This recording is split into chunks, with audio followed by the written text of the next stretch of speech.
Baik, Assalamualaikum warahmatullahi wabarakatuh. Selamat pagi, siang, malam, Bapak-bapak, juga Ibu-ibu warga Desa Giripurno yang kami hormati.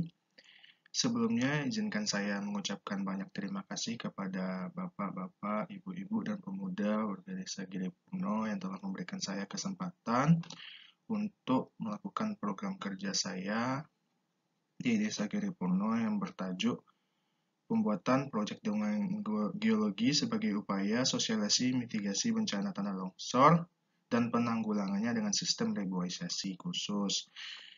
Saya juga berterima kasih kepada Pak Trijoko selaku TPL saya. Mudah-mudahan dengan adanya video presentasi ini dapat membantu warga Desa Giripurno dalam melakukan mitigasi bencana tanah longsor dan juga dapat siap menjadi desa siaga dan tanggap terhadap bencana tanah longsor. Next.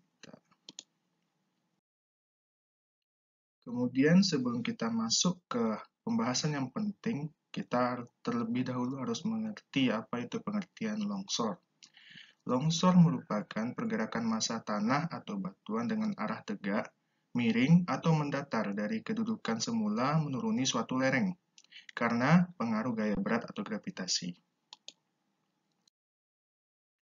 Apa sih penyebab terjadinya tanah longsor? Di sini sudah ada beberapa faktor yang menurut saya ini merupakan faktor yang penting terjadinya tanah longsor. Apakah itu? Yaitu adalah curah hujan yang tinggi, terus ada terjadi gempa bumi, habis itu terjadi aktivitas gunung api, dan juga hutan yang gundul. Next. Nah, ini lanjutan dari yang tadi. Apa saja sih faktor yang lain penyebab terjadinya tanah longsor? Yaitu ada tingkat erosi yang tinggi, ada lereng yang terjal, beban tanah yang berlebihan, serta batuan yang lapuk. Mari kita simak dulu video berikut sebelum kita memasuki next slide selanjutnya. 1. Muncul retakan tanah di sekitar rumah. 2. Muncul mata air baru di sekitar lereng. 3. Pintu dan jendela yang sulit dibuka.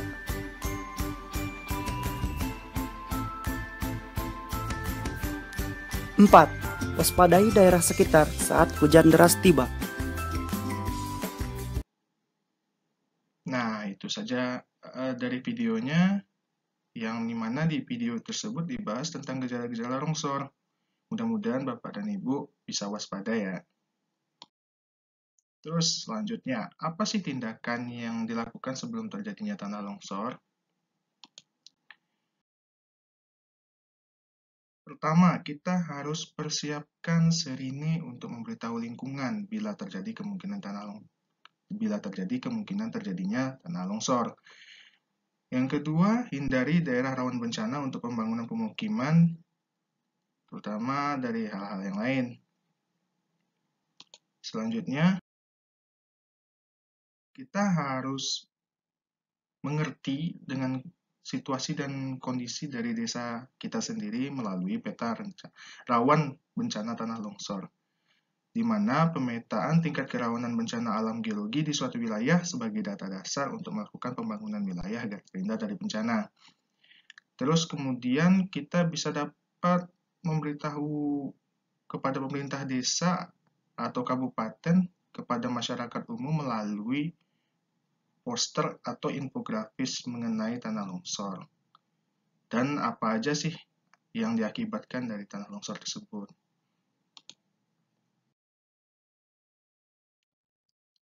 Selanjutnya, mendirikan bangunan dengan fondasi yang kuat. Gunanya apa? Supaya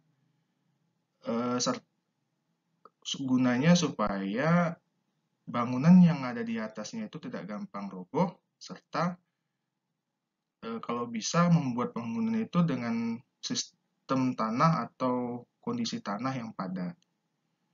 Terus mengurangi tingkat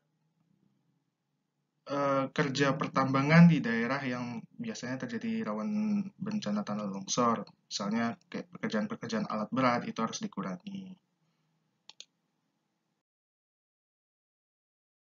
Terus ketika musim hujan tiba, upayakan terjaga pada saat malam hari secara bergantian dengan anggota keluarga atau tetangga. Kebanyakan longsor itu terjadi pada malam hari saat orang-orang sedang tidur. Ya, bisa dengan sistem siskamling gitu, Bapak Ibu. Terus selanjutnya itu ada persiapkan tempat evakuasi yang aman dan mudah dijangkau. Supaya apa? Jika terjadi bencana, kita sudah siap siaga untuk berlari ke arah yang menurut kita aman, kayak tanah lapang begitu ya, Bu, Pak. Selanjutnya, apa tindakan yang dilakukan pada saat terjadi tanah longsor? Pada saat terjadi tanah longsor, diusahakan kita itu jangan panik terlebih dahulu. Segera berlari menjauhi pergerakan tanah, penggemungan lereng atau rembesan air. Kita harus berlari ya Bapak dan Ibu, jangan berdiam diri di tempat kejadian. Terus melakukan evakuasi ke tempat yang sudah ditentukan sebelumnya sebagai titik evakuasi dan berkumpul di sana. Selanjutnya, bila melarikan diri tidak memungkinkan, lingkarkan tubuh Anda seperti gambar tersebut, seperti bola, dengan kuat dan lindungi kepala Anda. Posisi ini akan memberikan perlindungan terbaik untuk badan Anda. Terus, menunggu tim evakuasi yang telah dikirimkan pemerintah ke desa. Terus, apa aja tindakan yang dilakukan setelah terjadinya tanah longsor? Kita bisa melakukan berdiam diri di tempat evakuasi yang sudah ditentukan oleh tim evakuasi. Jangan gegabah untuk memutuskan kembali ke rumah. Cari informasi yang akurat mengenai kemungkinan terjadinya longsor susulan. Jika seseorang di sekitar kita tertimpa runtuhan bangunan, panggil tim medis atau tim dari relawan bencana untuk menyelamatkan, karena kalau kita sendiri melakukannya, kita tidak tahu dasar-dasar penyelamatan, akan terjadi kemungkinan jika korbannya makin parah. Jadi kita jangan gegabah ya Bapak dan Ibu dalam mengambil keputusan untuk menyelamatkannya. Tinggal menghubungi relawan atau tim medis yang bertugas untuk menyelamatkan korban tersebut. Selanjutnya, gunakan sepatu dan peralatan khusus jika ikut membantu evakuasi. Jangan hanya pakai sendal yang tipis, karena namanya tanah longsor, kita tidak tahu banyak material-material yang tajam sehingga dapat melukai diri kita. Terus pastikan kondisi tanah di sekitar kita itu tidak retak atau hal-hal yang menyebabkan akan terjadinya longsor susulan. Tempat kita berpijak itu diusahakan jangan terdapat seperti retakan-retakan tanah. Ya, itu faktor terpenting dari tempat evakuasi. Jika terjadi tersebut, maka kita harus mencari titik evakuasi selanjutnya. Apa aja sih yang bisa kita lakukan untuk meminimalisir terjadinya bencana tanah longsor, yaitu dengan cara melakukan reboisasi. Reboisasi itu adalah penghijauan kembali jika terdapat di daerah kita itu tanaman atau tumbuhan atau batang-batang pohon sudah tidak ada lagi atau mengalami penggundulan, kita wajib untuk melakukan reboisasi. Reboisasi ini bukan hanya untuk sementara, tapi melainkan untuk jangka panjang. Mari kita simak lagi video terkait dengan penjelasan saya tadi apabila kurang jelas.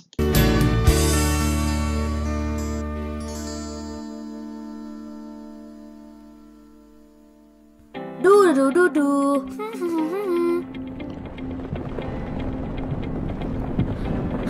Tolong! Tolong! Sahabat tangguh, semua pastinya sering mendengar bencana tanah longsor ya. Jika terjadi tanah longsor, dampaknya berbahaya loh. Tanah longsor bukan saja bisa menimbun dan meruntuhkan permukiman, tapi jika kita terkena tanah longsor, bisa berakibat fatal. Selain bisa luka berat, kita bisa kehilangan nyawa juga loh. Nah, makanya supaya kita terhindar dari bencana tanah longsor, mending sejak dini kita waspada ya. Salah satu caranya yaitu dengan mengenali seperti apa sih gejala tanah longsor. Berikut ini rangkumannya. Secara umum, tanah longsor merupakan salah satu bencana alam yang sering terjadi di kawasan Indonesia. Bencana ini biasanya sering terjadi di daerah pegunungan, bukit, lereng yang curam, maupun tebing. Tapi tak jarang juga tanah longsor terjadi di lahan pertanian dan perkebunan yang posisinya terletak di tanah miring. Sahabat tangguh, apa sih pemicu terjadinya longsor? Berikut beberapa kondisi wilayah dan peristiwa yang rentan terjadi tanah longsor. Pertama, tingginya curah hujan. Kedua, erosi tanah. Ketiga, lereng tebing yang terjal. Keempat, terjadinya getaran atau bisa kita kenal gempa, baik skala kecil maupun besar. Kelima, hutan gundul. Keenam, ada lahan pertanian di lereng. Nah, sekarang yuk kita kenali tanda-tanda akan terjadinya tanah longsor. Sehabis hujan, tampak ada retakan pada lereng, kerikil berjatuhan, tebing terlihat kurang kokoh atau rapuh, genangan air saat musim hujan akan lenyap tiba-tiba saat akan terjadi longsor. Tiba-tiba timbul mata air baru, pintu maupun jendela sukar terbuka. Pepohonan tampak miring, lingkungan sekitar rumah mendadak ambles. Sahabat tangguh, hal apa saja sih yang harus kita lakukan agar terhindar dari dampak bahaya tanah longsor? Simak tipsnya ya sahabat. Hindari membangun rumah di bawah atau dekat tebing. Buatlah sengkedan atau terasiring di lereng terjal kalau membangun pemukiman di daerah tersebut. Hindari untuk membuat kolam atau perkebunan di lereng yang dekat dengan pemukiman warga. Bila terlihat ada retakan, segera tutup dengan tanah yang dipadatkan agar air hujan tidak bisa menerobos celah-celah tanah. Penebangan pohon di sekitar lereng sebaiknya tidak dilakukan. Pemukiman yang didirikan di tepian sungai rentan terkena erosi. Membuat saluran pembuangan air yang otomatis bisa menjadi saluran penampungan air tanah. Menanam jenis tanaman keras dan ringan yang memiliki akar dalam lalu ditanam di wilayah curam. Sahabat tangguh, berikut tips yang berguna saat menghadapi bencana tanah longsor. Apabila hujan turun dengan lebat dan mulai terdengar suara gemuruh yang tidak biasa, maka bergegaslah keluar dari rumah dan menjauh dari lokasi yang paling dasar. Segera hubungi pihak BPBD atau pihak terkait terdekat sebelum kondisi longsor semakin parah. Amankan harta benda yang mudah diamankan. Dan jangan memaksakan mengamankan peralatan yang berat dan besar, karena akan menyulitkan evakuasi. Evakuasi dan relokasi korban ke tempat aman. Jangan panik dan tetap siaga. Apapun bencana yang Anda hadapi, kewaspadaan dan kesiapsiagaan akan banyak menolong Anda dan kerabat terdekat. Nah, sahabat tangguh, kira-kira seperti itu ya beberapa gejala, penyebab dan bagaimana mengantisipasi bahaya bencana tanah longsor. Semoga bermanfaat ya sahabat. Nah, jadi setelah melihat video tersebut, kita dapat mengetahui apa aja sih gejala-gejala dari tanah longsor, apa yang harus dilakukan, dan kita juga mengetahui bahwa Desa Giripurno itu sendiri letaknya di daerah yang lumayan tinggi dan juga terdapat pertanian warga. Jadi untuk mengantisipasi rawannya terjadi bencana tanah longsor dapat dilakukan seperti yang sudah video itu tuturkan. Kita harus melakukan reboisasi, melakukan terasering, dan kita juga harus melakukan pembuatan saluran air yang lumayan baik untuk mengatasi terjadinya bencana tanah longsor itu sendiri. Kita akan melanjutkan presentasinya. Terus terdapat video lagi di sini. Dudu dudu.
Oke, kita masuk ke slide selanjutnya. Apa aja yang tidak boleh dilakukan saat terjadinya bencana tanah longsor? Saya terdapat video lagi yang bisa disaksikan untuk sama-sama.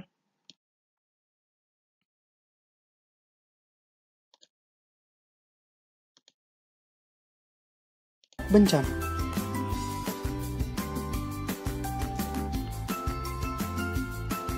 Apa yang harus kita lakukan? Baik, di video tersebut kita akan melihatnya sesaat lagi. Lari sekencang mungkin saat terdengar gemuruh.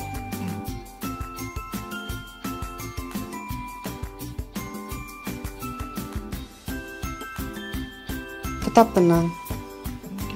Kita usahakan diri kita tetap tenang Dan ya Bapak Ibu. pahami rambu-rambu kebencanaan. Ya, ini yang paling terpenting ya Bapak Ibu. Rambu ini terdapat menunjukkan daerah yang rawan longsor. kebencanaan.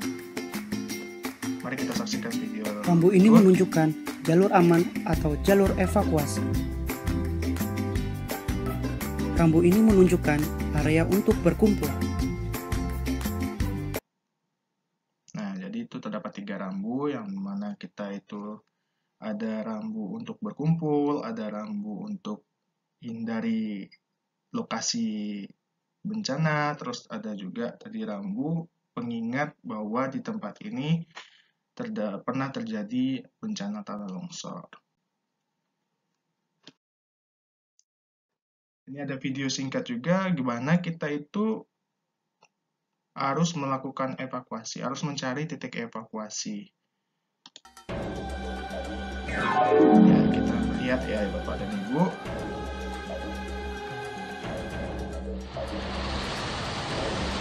Jika longsor, tempat mana saja yang harus kita tuju? Terdapat beberapa Lapangan titik, terbuka. yaitu ada titik gunung, ada titik gedung, ada titik rumah, ada titik pohon, ada titik Tempat mana saja yang harus evakuasi. kita hindari? Yang mana harus kita hindari? Tebing, Tebing, bukit.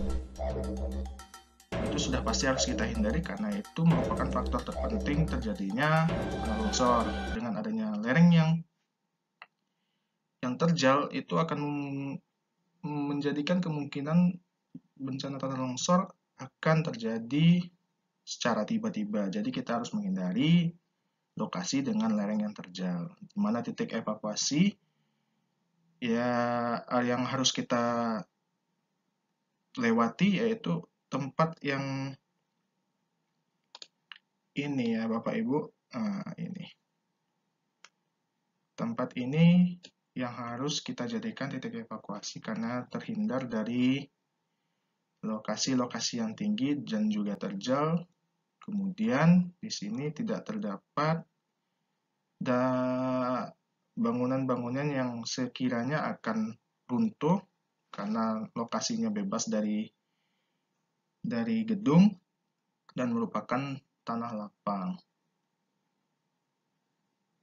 Ya, begitu saja dari saya, Bapak dan Ibu. Semoga dengan adanya video ini dapat membantu Bapak Ibu warga desa Giripuno dalam menyiapkan desanya, menyiapkan dirinya dalam menghadapi bencana tanah longsor. Jika terjadi bencana tanah longsor, jangan panik dan lakukan hal-hal seperti yang saya sudah jelaskan sebelumnya. Mudah-mudahan kedepannya jika terjadi bencana di tanah longsor, Desa Giripuno sudah siap siaga dalam mempersiapkan segalanya. Terima kasih. Demikian, wassalamualaikum warahmatullahi wabarakatuh.